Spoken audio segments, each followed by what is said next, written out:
अली भाई की जमानत हो चुकी है, ये आप ही की कोशिशों से हुआ, क्योंकि हम तो दुआ कर रहे थे, लेकिन आगे जो काम कर रहे थे वो आप लोग सही कर रहे थे, हमारी तो सिर्फ दुआएं थी, लेकिन जो असल काम था वो आप उधर कर रहे थे। तो इस हवाले से पहले तो आप मुझे अपने जज्बात से आगाह करें कि अभी क्या जज्बात थे जब जमानत का आपने सुना, आप लोग वहाँ मौजूद थे, खुद थे, लीड कर रहे थे, इस हवाले से कुछ हमें अपने जज्बात बताएं।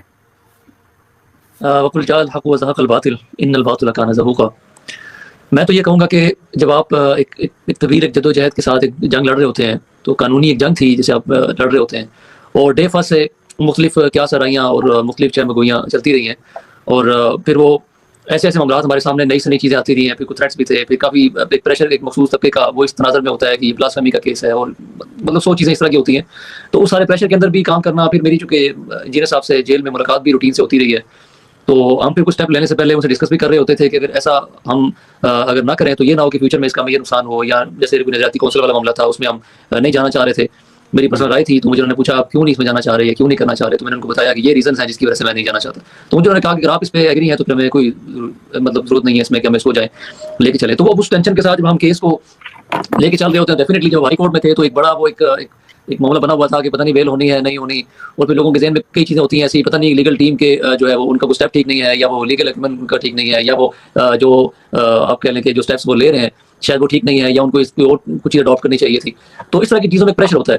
तो डेफिनेटली जब हम आज हाई कोर्ट में थे तो मैं लिटरली आपको बताऊं कि मैं कल रात से बड़ा मुतमईन था, और मुझे जितनी भी कल कॉल्स आई हैं और जितने मैसेज हैं, मैं सबको ये कह रहा था कि मैं उम्मीद हूँ और कल इंशाल्लाह बेल हो जाएगी। तो मुझे बार बार कहते थे कि 295C है, और आप कैसे बार बार ये बात कह रहे हैं कि आपको उम्मीद है और आप कह रहे हैं कल बेल हो जाएगी। मैंने कहा मेरा ज़मीर ही कहता है कि कल बेल हो जाएगी, और चूंकि पहले ही जो सेशन में जब रिमांड हुआ था मैंने इसको अपोज नहीं किया ज़्यादा, तो ये एक रीज़न थी कि जिसकी वजह से मुझे आइडिया था कि अगर ये बेल पे दोबारा केस वापस जाता है रिमांड पे, डेफिनेटली ये चांस तो नहीं होंगे इस तरह के कि दोबारा बेल हो, लेकिन एटलीस्ट एक कवर अप हो जाएगा, काफ़ी चीज़ें जो है वो उसमें शामिल हो जाएंगी ऑर्डर के अंदर, और फिर हाई कोर्ट को बेल ग्रांट करने में आसानी होगी। तो वो तमाम चीज़ें सेशन के ऑर्डर में आ गई थी, तो ये बड़ा एक ग्राउंड था हमारे पास जिसकी वजह से हम बड़े मुतमईन थे। और जैसे ही फिर वो बेल का जो हमने सुना और जैसे हमने जब उसको ऑर्डर अनाउंस किया, नो डाउट हमारी सारी टीम वहाँ पर थी, हमारा लास्ट केस था, तो वो कोर्ट के अंदर ही बड़ा बगलगीर एक दूसरे के हो गए, और सारे हमारे बात का एक मामला शुरू हो गया, और बड़ी खुशी की सब में एक वो लहर दौड़ गई कि ये बड़ी अचीवमेंट है इस हवाले से कि 295C पे बेल मिलना, और इतने प्रेशर के अंदर फिर जजेस का और ये सारा मामला। नो डाउट इसमें अगर आप कहें कि हमारे जज्बात क्या है, तो वो तो कोई शक इस बात में नहीं है कि खुशी की इंतहा थी सबकी। और मुझे इमीडिएटली कहा कि हम जैसे लोगों में होता है कोई वीडियो बनाएं, वो चीज़ तो मैंने कहा इसे अवॉइड करें, खुशी जरूर करें, लेकिन जो है वैसी चीज़ ना करें जैसे मुखालिफ साइड से आपको सुनने को चीज़ें मिलती रही हैं। ये बताएं कि सबसे पहले तो आपको बहुत बहुत मुबारक हो, और ये बताएं कि अली भाई की रिहाई कब तक मुतवक्का है, कब तक वो इंशाल्लाह वापस अपने घर को पहुंच जाएंगे, इस बारे में अपडेट सैटरडे को इंशाल्लाह। अच्छा साहब मुझे ये बताएं कि अली भाई को जब पता चला कि ये जो बेल है ये हो गई है, मंजूर हो गया, तो उनके क्या जज्बात थे, उन्होंने क्या कहा, कोई आपकी बात हुई थी?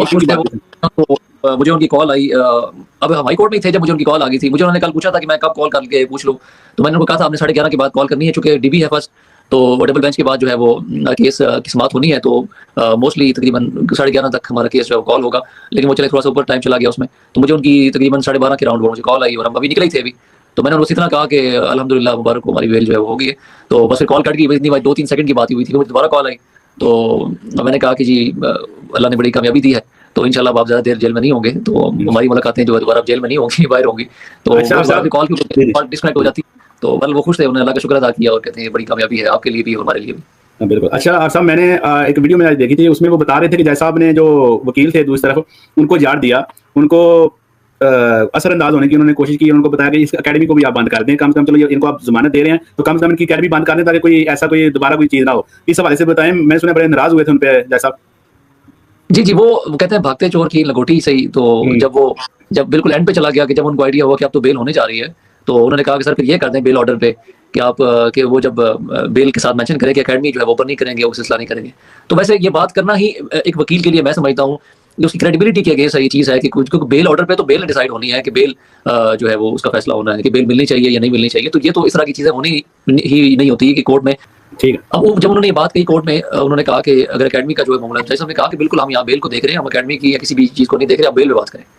ये चीज़ें बात की सारी बातें हैं, क्या होना है और क्या नहीं होना, ये तो इंतजामिया ने देखनी है, आपका एक काम या मेरा काम नहीं है इसमें।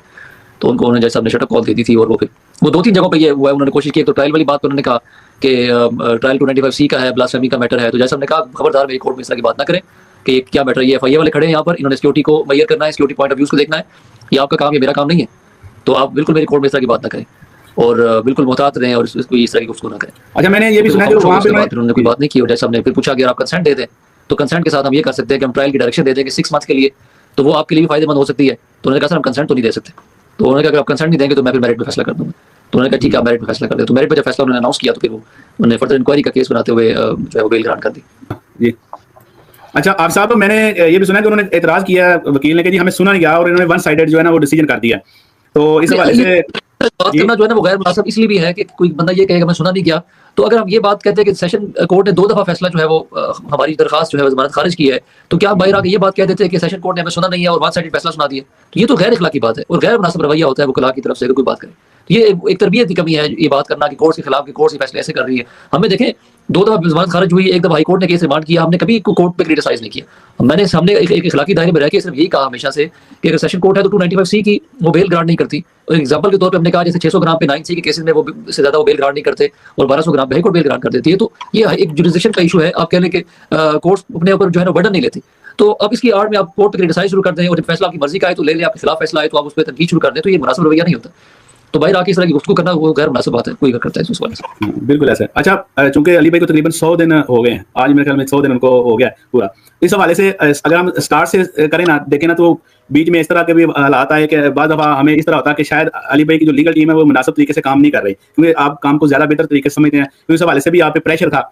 तो हमारी ऑडियंस को बताएं कि कुछ कानूनी जो मामला होते हैं, क्योंकि हम तो ज़ाहिर एक स्टूडेंट हैं तो हमें तो चाहिए कि अली भाई अगले दिन आ जाए, हमको देखना चाहते हैं बाहर, क्योंकि बहुत टाइम काफी टाइम लग गया। तो इस हवाले से हमारे देखने वालों को बताएं।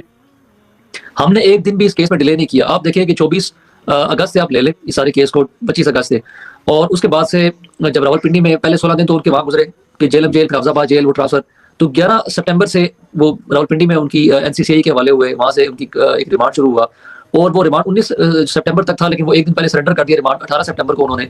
तो 18 सितंबर से आपने देखना है इस केस को शुरू हुए और 18 सितंबर से आप देख लें कितना टाइम अभी तक हुआ है। और उस 18 सितंबर मुझे बताएं 295C के केस के अंदर पाकिस्तान में अभी तक 2 महीने के अंदर किसी की बेल नहीं हुई होगी।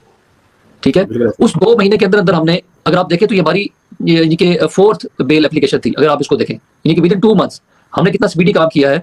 और उन 2 महीनों के अंदर आप ये देखिए पहले सेशन में बेल मूव की हमने और सेशन की बेल पे खारिज हुई, इमीडिएटली हमने हाई कोर्ट मूव किया, हाई कोर्ट ने केस को रिमांड किया और दोबारा सेशन कोर्ट ने फिर बेल खारिज किया, इमीडिएटली बेल का ऑर्डर के साथ फिर हम हाई कोर्ट में चले गए।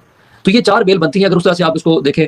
और जो डिसीजन आए हैं तो मुख्तलिफ 4 डिसीजन इसके अंदर आप देख सकते हैं। तो वो हमने 2 महीने के अंदर अंदर इन तमाम डिसीजन को हमने इसको फाइट किया है। और मेरा तो जिसे कहने काम भी इतना डिस्टर्ब हुआ कि मैं बहुत से केसेस मैंने फिर छोड़े और मैंने इस पर फोकस करके हमने कहा इसको हम मुकम्मल करते हैं। तो डेफिनेट लोगों का एक माइंडसेट होता है कि जल्दी बाहर आना चाहिए, जल्दी बाहर आना चाहिए, ओपन एंड शट केस है, लेकिन आपने ओपन एंड शट केस किसी जगह पे कहना है। मेरी इंजीनियर साहब से जो लास्ट मुलाकात जो थर्सडे को हुई थी तो मुझे उन्होंने एक बात की, उन्होंने कहा यार ये ओपन एंड शट केस है। तो मैंने कहा कि आपके जो ओपोनेंट है वो भी यही कहते हैं कि ओपन एंड शट केस है, कि ये तो ओपन एंड शट केस है, बस ये एज सून एज पॉसिबल तो ज़ाहिर हो जानी चाहिए। तो मैंने कहा ये आप बात ना करें कि ओपन एंड शट केस है, कोर्ट्स में इसको जस्टिफाई करना मुश्किल है इन चीज़ों को। 295C का जो लफ्ज़ है ना ये लग जाए तो ये बड़ा मुश्किल हो जाता है।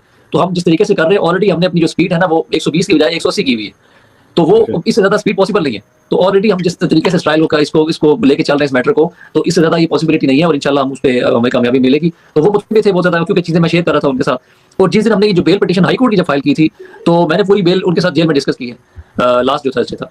तो मैंने वो पूरी एक डॉक्यूमेंट जब डिस्कस किया, मुझे कहते हैं यार जितनी बेहतरीन ये ड्राफ्ट बना हुआ है बेल का, ये तो बिल्कुल क्लियर केस नजर आ रहा है। अगर हाई कोर्ट ने इस केस को पढ़ लिया, आपकी इस ड्राफ्टिंग को देख लिया, तो पॉसिबल ही नहीं है कि बेल रिजेक्ट हो, कुछ चांस ही नजर नहीं आता। तो मैंने वही बात थी कि आज नागत अली खान साहब के सामने थी, तो मैंने जब कोई सबमिट करना चाहा, मैं सबमिट माय लॉर्ड, तो मुझे उन्होंने वहाँ से इशारा किया कि आप खामोश नहीं, मैंने आपकी फाइल पूरी पढ़ ली।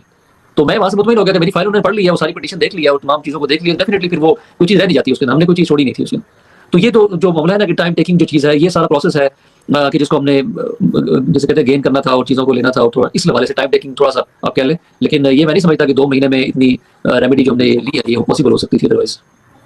अच्छा ताहिर भाई, अभी हम दोबारा हमें हाई कोर्ट ने जब सेशन की कोर्ट की तरफ भेजा, उसमें हमने देखा कि सेशन कोर्ट अमूमन यही देखने में मिलता है कि वो बेल नहीं देती तौहीन अहमद के केसेस में। तो हमें यकीन था कि ये अब तो चूंकि काफी हद तक जो और भी आपने कोई सबूत लगाए हैं साथ, तो हमें बेल मिल जाएगी, लेकिन उसके बावजूद भी अदालत ने सेशन कोर्ट ने हमें बेल नहीं दी। इसकी क्या वजह होती है, देखने वालों को भी बताएं। इसमें आपको थोड़ा टेक्निकली थोड़ा मैं समझा दूं। जब सेशन में दोबारा जब बेल आई थी, जब उसमें वही तमाम चीजें थी जो ऑलरेडी जो हाई कोर्ट में हमने लगाई हुई थी, दोबारा पूरी बेल जो है डिमांड हुई थी कि सेशन को कहा गया दोबारा इस केस की समाप्त करें। आपको मैं बड़ी इंटरेस्टिंग चीज बताऊं कि सेशन जज साहब ने बड़ी फेवर दी है इस केस के अंदर। तो we remain silent in this point of view कि मुझे जब वो कह रहे थे कि बेल खारिज होगी और बड़ा इन्होंने ज्यादती की है सर जज साहब ने, तो मैंने कहा इन्होंने कोई ज्यादती नहीं की सर जज। जितना वो कवर अप कर सकते थे ना आपको इस केस के अंदर, उन्होंने वो तमाम मटेरियल को आपका उसको एडजस्ट किया और बड़े टेक्निकल तरीके से उन्होंने बेल खारिज की थी। उन्होंने आपका हाई कोर्ट का केस बना के दिया था आपको कि आप हाई कोर्ट, ये हमारी लीगल लैंग्वेज है हम कहते हैं कि इस पॉइंट को सेशन ने कवर कर दिया और ये तमाम चीजें उन्होंने चीजें कवर अप की, अब हम हाई कोर्ट जाएंगे तो हमें बेल मिल जाएगी। और ये रीजन थी जिसकी वजह से बड़े मुतमईन थे कि अब हमने वो चीजें जो लास्ट टाइम जो सेशन ऑर्डर में मेंशन नहीं थी, वो कैटेगोरिकली तमाम चीजें सेशन जज साहब ने अपने ऑर्डर में शामिल कर दी। उन्हें फतावाजात को उन्होंने ले लिया कि सीजन मेमो का हिस्सा है, उसको एडमिट किया, नजाती काउंसिल वाली बात को उन्होंने वो क्लैरिफाई किया, और उसके अलावा जो वॉइस की बात थी, मैच वाली बात, वो चीजें क्लियर हुई। तो वो सेशन जज साहब ने चीजों को कवर कर दिया था, तो सेशन जज साहब इससे ज्यादा कर नहीं सकते थे, तो उन्होंने इनको कवर अप दिया। और हाईकोर्ट में जाकर हमारे पास एक बेहतरीन ग्राउंड था कि हम उसको ले लेते, और ये बात हमने पिटीशन में मेंशन कर दी थी कि तमाम चीजें जो उन्होंने सेशन जज साहब ने जो ऑर्डर किया उसमें उन्होंने 295C का जो मटीरियल था उसको कनेक्ट ही नहीं किया। ठीक है, तो 11 की हद तक ये केस रह गया था, 11P का आज बेल ग्रांट होगी। हाफिज साहब, इसमें तो कोई शक नहीं है, आपने दिन रात मेहनत की और उसकी वजह से ही अली भाई अब हमारे दरमियान होंगे। तो अली भाई ने कुछ कहा है कि इस इतवार को भी होगा सेशन, क्या कहा है, कभी खुलेगी? सेशन वाली बात को थोड़ा नहीं करें अभी तो बेहतर है। अच्छा चलो ठीक है। अच्छा जब आपके साथ तो अगर उनका कोई माइंड हुआ भी तो मैं तो वैसे लिटरली बात करूंगा कि अभी फिलहाल इस बात को मैं थोड़ा नरम तबीयत का हूँ इस मामले में, सॉफ्ट माइंड हो कि मैं चाहता हूँ कि चीजें जितनी बेहतरी की तरफ जा सकें वो बेहतरी की तरफ जानी चाहिए। लेकिन क्योंकि हम आप साहब हम अगर अली भाई की तबीयत को देखें ना, वो दावत के हवाले से वो एक मिनट भी नहीं बैठ सकते हम। मैंने तो उसकी तबीयत उनके तबीयत के हवाले से बताया जिस तरह उनकी आदत है, क्योंकि हमें तो पता है ना। इस हवाले से बात की। आखिरी सवाल आपसे पूछूंगा, मेरे ख्याल में उनकी फिर दोबारा कॉल आ गई है।